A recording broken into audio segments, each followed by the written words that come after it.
From professional ball players suffering from chronic turf toe, all the way to the weekend gardener with chronic back pain scheduled for surgery that literally they put it on their foot one time. They said, I canceled my surgery.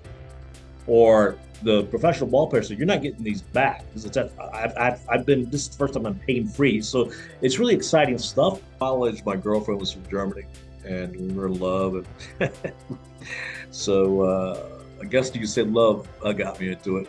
But Can you start off by telling the people what the practice of Pedorthist is and what you do? most of us don't think about our feet until it's too late. Hmm. And oftentimes, it's the foundation of the body, and you might have back pain, you might have some shoulder pain or hip pain, and you've been to every doctor there is, and you're trying to avoid surgery, and someone just recommends, hey, why don't you check on your shoes? Well, where do you go? Well, Welcome, Rick. Thank you for joining us on our Spotlight series.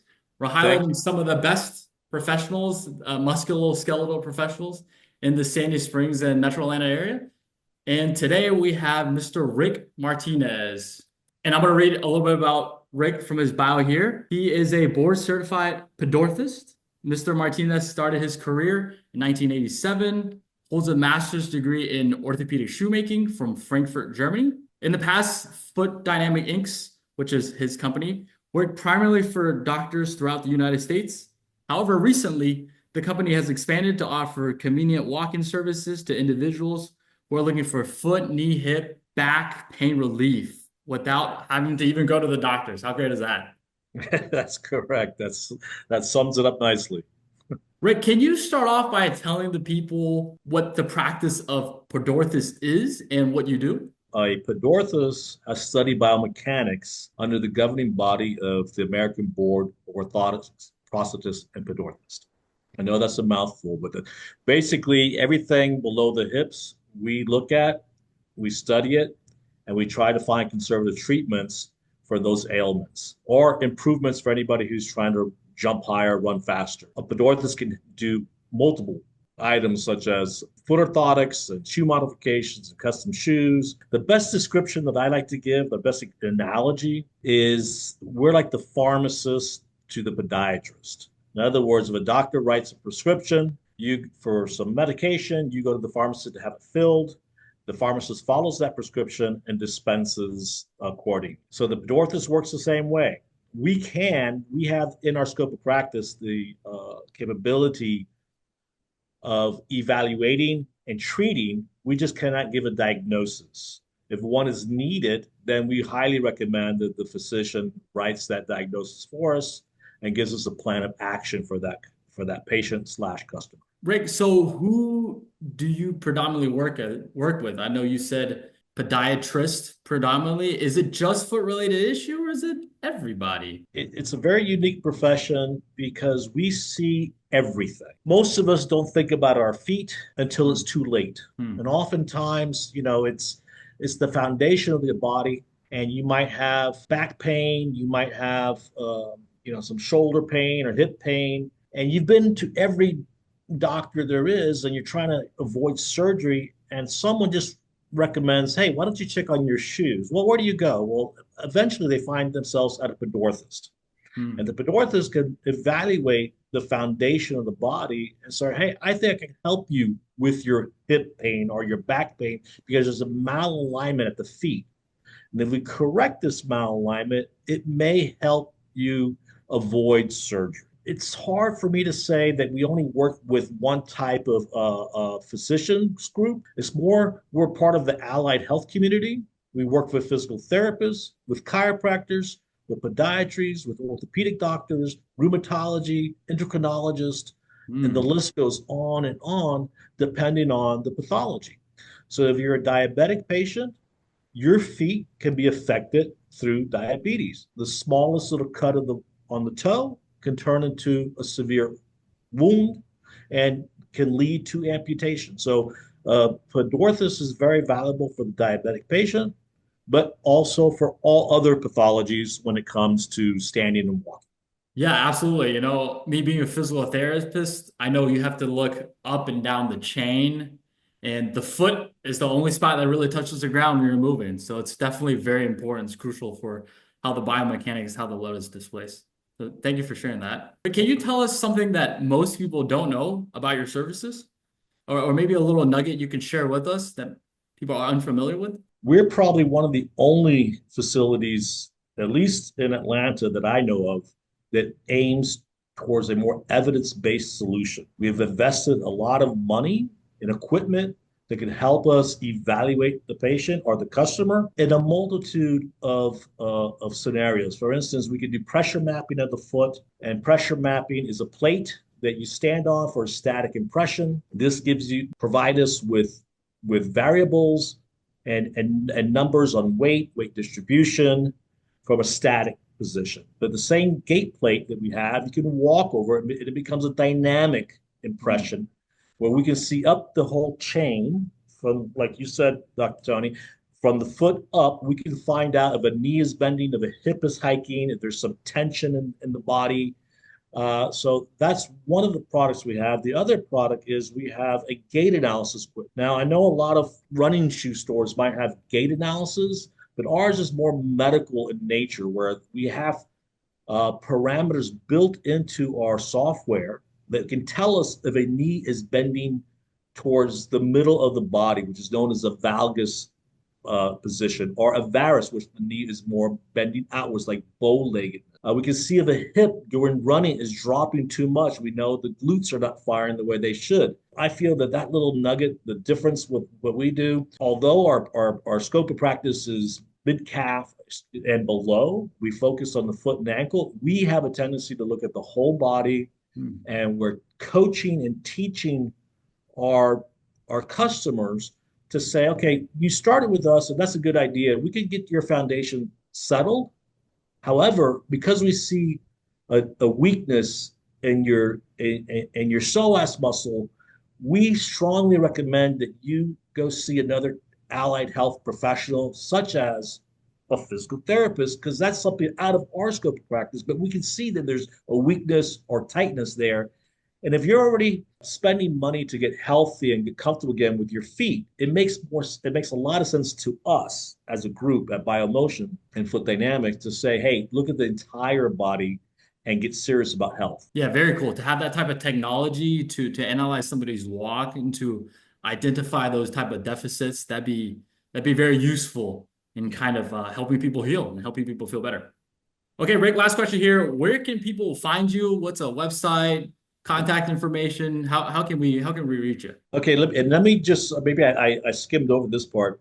Let me just clarify. So, Foot Dynamics is the parent company. Foot Dynamics started in 1997, and what we primarily do at Foot Dynamics, we make all these devices. So, our lab produces our own foot orthotics and shoe modifications and so on. So, we have that's located off of Powers Ferry Road in Atlanta, a couple of blocks behind the Battery, the Brave Stadium. Across the street from us, from the lab, is our new retail store called BioMotion. And that's located at 2022 Powers Ferry Road, Southeast, Suite 210, and that's Atlanta 30339. We have two websites. We have the website for professionals that want to look and experience our lab. That's footdynamicsatl.com. And BioMotion's website is biomotionusa.com. Either website that you navigate to should be able to steer you to the retail store and vice versa. Thank you, Rick. Thank you for sharing that information. My pleasure. You're very welcome. Absolutely. We spoke briefly about the sensory motor insoles. That's a whole nother Hmm. world that no one is really is utilizing. Hmm. There's always this back and forth, this tug of war between the traditional podiatrists and the Root Wheaton method of making orthotic. It's a very antiquated method, but it is what it is. That's what people know here. And the way you make a sensory motor insole, it doesn't line up with the definition of the American system producing a custom foot orthotic. In other words, a custom foot orthosis has to be pulled over a three-dimensional object, or there has to be a three-dimensional scan that's creating an orthotic where the sensory motor insole, which is a very active device, I think I told you about it, if you remember, Hmm. that's it builds the orthotic off an algorithm based on the pathology of the foot. Hmm. So even though we scan the two-dimensional image of the foot, the mapping of the foot, then we build this product. But the results are spectacular. We've had from professional ball players suffering from chronic turf toe, all the way to the weekend gardener with chronic back pain scheduled for surgery. That literally they put it on their foot one time. They said, "I canceled my surgery." Or the professional ball player said, "You're not getting these back." I've been this is the first time I'm pain free. So it's really exciting stuff. And I think we have not been able to really explode with it because our channels have been more podiatrists um, prior to the retail stores. From the lab standpoint, most of my customers sending us their patients' feet are more the podiatrist group or orthotists and prosthetists who are getting the script from the podiatrist. Hmm. Rick, how did you get into this exactly? Yeah. So in college, my girlfriend was from Germany, and we were in love, and so I guess you could say love got me into it. But so it took me to Europe for my first. I was like 19, and I went to visit her hometown and travel. And her father's a Meister orthopedic shoemaker. I'm like, what the heck is this? And I was there for a good 2 months, and he was just leaving his employment and going self-employed he just got his OSM, and I helped him with the build out stuff like that. And I remembered back in my mind, I said, "This is really cool stuff what this guy's doing." I mean, he had these feet all over the place and laughs, and I kind of went back to school, finished school. She finished school. We got married, and I'm from Puerto Rico, and I started working just out of college, and we got married, a kid on the way, and she wanted to continue to study. Hmm. We had no money, zero. And Hmm. in Germany, it doesn't cost for to do your grad work. You just go back and they accept you. And I kind of said, you know what? Well, we have a kid. You want to continue studying? Let's go somewhere where the education is for free, and maybe I'll learn what your dad learns. And that's how I got into it. So at 25, I was 25 years old. I went there. I was Hmm. the oldest apprentice they had because Really, there, at yeah, 25? 'cause yeah, because what happens in Germany, they have a three-track system. By the time you're finished with middle school, let's say, they already know who's going to universities, who's going to a tech school, who's going to a vocation. But Hmm. all three lanes lead back to the university. So it's pretty interesting. And Hmm. the teachers talk with his parents and say, "Yeah, you're right. He's not mature yet. He's not mature for what's called gymnasium, which is your path to university."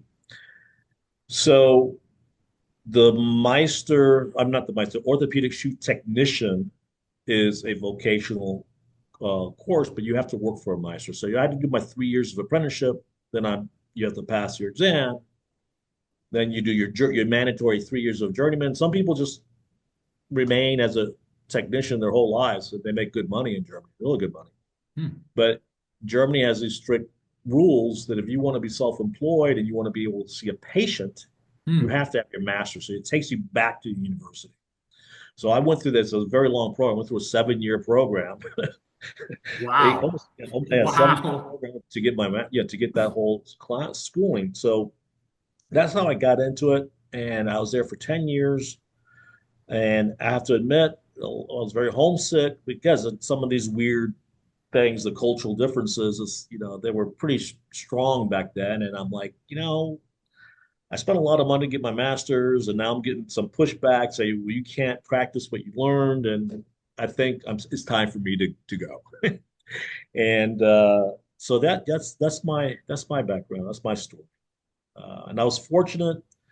Uh, it was just the dawn of kind of the internet. It's like '96. AOL was around. I got my first PC in Germany, and I searched on the internet back in 1980s. Can you imagine this? Search on the internet in the United States, orthopedic Hmm. shoe, whatever, because I didn't know what the word was for here, Pedorthist. I didn't. Hmm. There was no German word for Pedorthix. And so this guy, I'm searching, I can't find anything. This guy out of Arizona, his name is Ernesto Castro. He had a classified ad looking for an orthopedic shoe maker. I'm like, what? So I answered, and he knew everything about the German master program. Talked on the phone. He said, wait a minute, you mean to tell me you're an American with a master's from Germany and you're Latino? You got to come back today. And I'm thinking, who's this guy? He's crazy, right? He knew everything about it. So he was a third generation bootmaker, a Hmm. real artist, and then took his skills and became a Pedorthist. He still, went to school and became a Pedorthist, and he was the person that created the Arizona AFO, and that helps treat uh, any medial and lateral instability of the ankle. The sensory motor insole that I'm so keen about, Hmm. the reason why it's a topic today is because of physical therapists. Hmm. Imagine that. So it's an idea that was born in the United States. This was called the Nancy Hilton brace. Back in the 50s, children with toning issues, they started thinking about how can we stimulate the mechanical receptors in the foot on this AFO with the children with toning issues. And they started tinkering with it, and it was really successful, but somehow it got lost. People stopped doing it. And about right before I left, right about the time I left Germany, there was a big butting of the heads between the orthopods and the PTs. And the OSM was kind of stuck in the middle between this little debate going on. So the orthopedic doctor fixed, saw someone who's in trauma and gets on, took care of the patient, sent them to PT to get the rehab done. And PT gets them full range of motion while the patient goes back to the orthopod. Orthopod sends it to us and tells us to lock them up, put in a brace, an orthotic. Well, the PT's going, what's going on here? Hmm. We just did all this work. Now you're putting them in this device that's very passive. It's a Hmm. passive device. So this guy, this German named Lothar Jarling, he went to the PD, said, "What do you guys? What's all the ruckus about?" And he kind of researched. He says, "Ah, okay, so you guys manipulate the muscles, your hands, your thumbs, and all this." And through his research, he came across the Nancy Hilton brace, and he put two and two together. So he started tinkering with all these pathologies of the foot, and discovered, my goodness, I can affect the whole body all the way to the head with this. Hmm.